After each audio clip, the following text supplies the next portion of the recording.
বিসমিল্লাহির রহমানির রহিম। আশা করি সবাই ভালো আছেন। আজকে খুবই ইজি একটা রান্নার রেসিপি নিয়ে এসেছি। তো আমরা যারা কর্মজীবী মহিলা আপু যারা আছি তাদের সকালের রান্না অনেক তাড়াহুড়া করে করতে হয়। তো আমি আজকে একটা ভাজি আইটেম নিয়ে এসেছি, ভাজি মিষ্টি কুমড়া ভাজি। তো দেখেন আমি কি করছি, গোটা মরিচ ভেজে রেখে দিলাম, তারপরে তেলের মধ্যে 2 ফালি তেজপাতা দিলাম। আমি বেসিক্যালি তেজপাতাটা দেই কারণ তেজপাতার ফ্লেভারটা আমার ফ্যামিলি সবাই পছন্দ করে, আপনারা চাইলে নাও দিতে পারেন। তো তারপরে দেখেন একটু পেঁয়াজ কুচি দিয়ে দিলাম, আস্তে আস্তে লাল হচ্ছে পেঁয়াজ কুচি। তারপরে একটু মরিচ চিড়ে দিয়েছি। তো আমি ভাজি সবসময় কাঁচা মরিচ দিয়ে করার চেষ্টা করি, শুকনো মরিচ দিই না। তো দেখেন, তো আমরা এভাবে নাড়তে থাকবো, নাড়তে নাড়তে কিছুক্ষণ নাড়লেই, কম আঁচে নাড়লে লাল লাল হয়ে যাবে।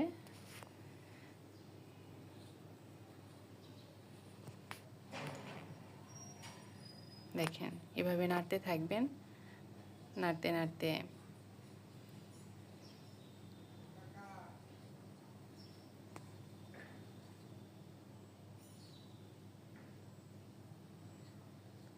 তারপরে হচ্ছে লবণ দিব, যে যার স্বাদ মতো লবণটা দিতে পারেন আপনারা।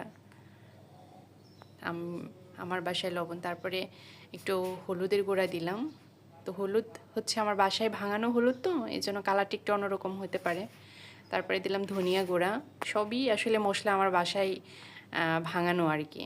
আমরা হচ্ছে হলুদের চাষ হয় আমাদের, তো সেখান থেকে আমরা হলুদ শুকিয়ে তারপরে মিলে থেকে ভাঙাই নিয়ে আসি। দেখেন তারপরে হচ্ছে আমরা এই কুচি কুচি করে কেটে যে মিষ্টি কুমড়াগুলো রেখে দিয়েছিলাম সেগুলো দিয়ে দিলাম, দিয়ে আস্তে আস্তে নাড়বো। এই ভাজিটা করতে খুব একটা বেশি সময় লাগবে না। আপনারা যারা একটা মাছ করলেন অথবা সবজি রান্না করলেন, সাথে একটা ভাজি করতে চান, তো তারা ঝটপট এই ভাজিটা করতে পারেন। 7 থেকে 8 মিনিট বা সর্বোচ্চ 10 মিনিট সময় লাগতে পারে। আমার ক্ষেত্রে ওরকমই সময় লাগে, যে আমি প্রতিদিন সকালে 2-3টা তরকারি রান্না করতে হয়, তো সেক্ষেত্রে আমি একটা ভাজি আইটেম রাখি।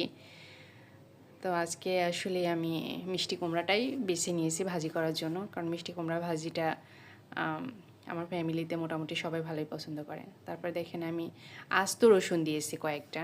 আস্ত রসুনটা আমি বেসিক্যালি দেই, অনেকেই কেটে কেটে দিতে পারেন, তবে আমার কাছে মনে হয় ভাজির মধ্যে রসুন, গোটা রসুন দিলেই ভালো লাগে, ফ্লেভার একটা সুন্দর একটা মানে হয়েছে স্মেল বের হয়। আবার যারা রসুনের ফ্লেভার পছন্দ করেন না তারা অবশ্য চাইলে অ্যাভয়েড করতে পারেন।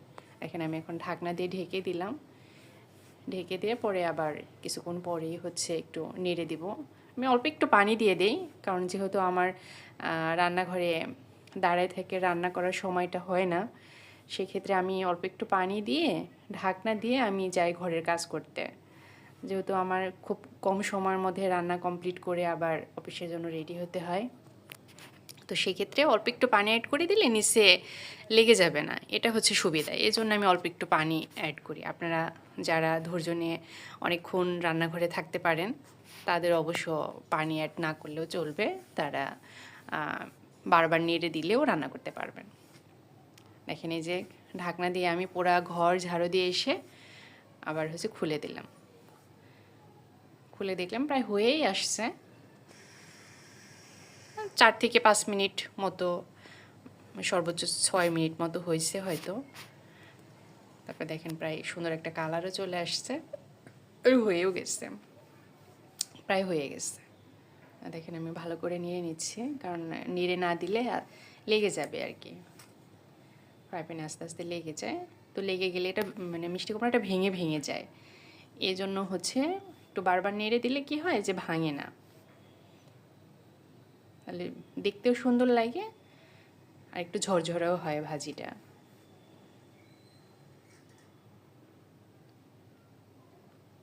তো দেখেন আপুরা যারা মানে কম সময়ের মধ্যে ভাজি আইটেম করতে চান তারা এটা অবশ্যই একবার ট্রাই করে দেখবেন, এবং খেতেও ভালোই হয়। তারপর দেখেন আমি একটু জিরা গুঁড়া দিয়ে দেব, মানে যখন হয়ে আসবে প্রায় নামানোর একটু আগে আর কি আমি জিরা গুঁড়াটা দিয়ে দিই। আর এই জিরা গুঁড়াটাও হচ্ছে আমার বাসায় আগে বানানো থাকে, কারণ আমি যেদিন শুক্র শনিবার একটু সময় পাই সেদিনকে একটু মশলা একটু জিরা ভেজে তারপরে হচ্ছে ব্লেন্ড করে অথবা পাটায় পিষেও আপনারা সংরক্ষণ করতে পারেন। একটা বয়মে সুন্দর করে সংরক্ষণ করলে অনেক দিন থাকে। তো তারপর দেখেন আমি একটা মাটির প্লেট নিয়ে এসেছি, প্লেট ঠিক বলবো না, প্লেটের মতো আর কি। তারপর দেখেন এখানে আমরা সুন্দর গরম গরম করে বেড়ে আপনি পরিবেশন করতে পারেন। বাসায় যদি গেস্টও আসে, আপনি ঝটপট একটা মাংস একটা মাছ রান্না করলেন, আর কি রান্না করবেন ভেবে পাচ্ছেন না, তখন হাতের কাছে যাই থাকবে একটু মিষ্টি কুমড়া থাকলেও আপনি ভাজি করে একটা আইটেম বাড়িয়ে নিতে পারেন। তো সেক্ষেত্রে আপনার মেহমানদারি এটাও ভালো হলো, আবার একটা সবজি আইটেমও থাকলো।